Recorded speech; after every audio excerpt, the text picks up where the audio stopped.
All right, so we're still going to do to graph a log. Now this base is 5/8, so that's going to change something compared to the last one. Last one, if you think about again, that logarithms are an inverse, or they're an inverse of an exponential. So remember, if we have a log, this problem, base 5/8 of x, the inverse, your x and y trade places. And you're trying to solve for the y. Whenever your variable here is what you're solving for, you need to convert the problem into an exponential problem. So my exponential problem, 5/8 to the x power equals your y. So this is the inverse of my original problem. And then remember, an inverse, why I'm doing this is to remind you that an inverse, exponential always has your, when x is 0, because anything to the 0 power is 1, your y is 1. So it's kind of like a locator point is what I like to call it. So, and then as x gets really big, a fraction to a big exponent gets tiny.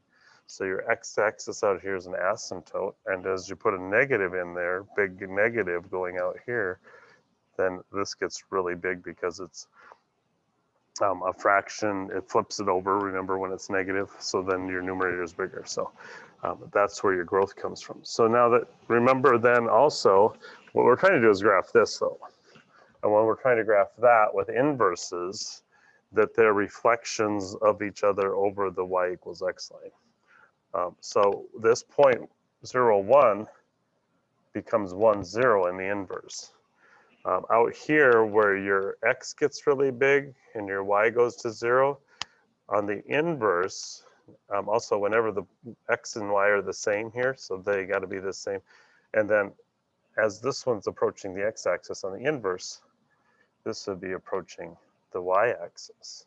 So right now, these two pieces of the graph are what are reflections of each other over this y equals x line.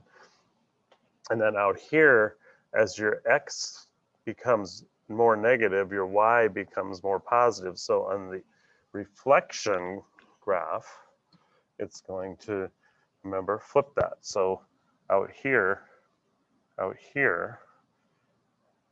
as your x goes out there. So now these two pieces are a reflection of each other over that.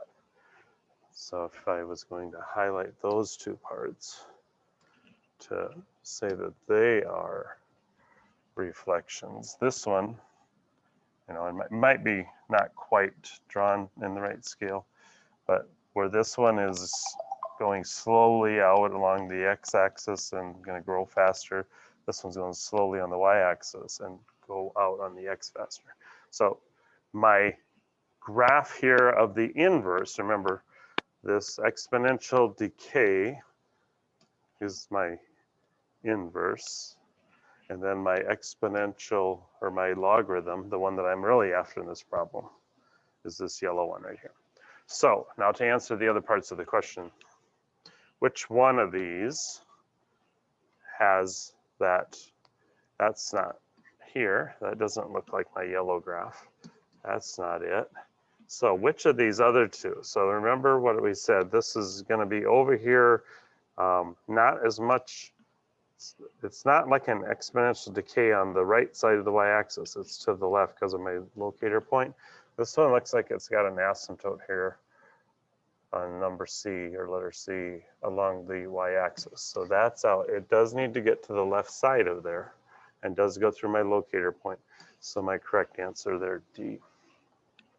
Now continuing, so that's graphing the function. Now the domain, so remember what we said, this keeps going forever in the left. So as x goes to, is a different color here that shows up on that black background there. As x goes to the negative infinity, because it keeps going to the left forever, and x is the domain, remember, then my y over here is going up forever to a positive infinity. I'm sorry, what is my domain? This would be more like the end behavior that I was talking about there, sorry. So my x goes forever to the left and forever to the right. And then my range, my y, how low does this go? Goes down forever. Uh-oh, I just told you the wrong one on the domain because I was looking at the green graph, which was my inverse. Let's back that up. I'm supposed to be looking at the yellow graph here. So the yellow graph, the x, what's the smallest it gets to? I think I did the same thing for my answer up here. Oh boy, looking at the wrong graph for these two. So let's go back to the graph. Looking at the yellow graph here, it approaches the x or the y-axis here. So that should have been C, not D. That was my inverse, the exponential decay. So then back to my domain, looking at the yellow graph, the x starts here just to the right of the y-axis, which would be 0, and goes forever to the right. The range, which is the y, that's going to go down forever. This yellow graph keeps going down as you go out here. It keeps going down forever, and it goes up forever on this side. So that's my domain and my range. Intercepts, we've just got the 1. There's no y-intercept. That was an asymptote there. But my x-intercept, right there is at 1, 0. And then let's see, the asymptotes, there's just the 1. There's no horizontal, but there's a vertical asymptote. A lot of times I'll just abbreviate that as VA. And that is the y-axis, which again is x equals 0. And then lastly, the end behavior. As x approaches 0 here, the y-axis, and again, it is approaching it from the right side. It's like you're going to 0 this way, sort of like, yes. Then y goes to infinity.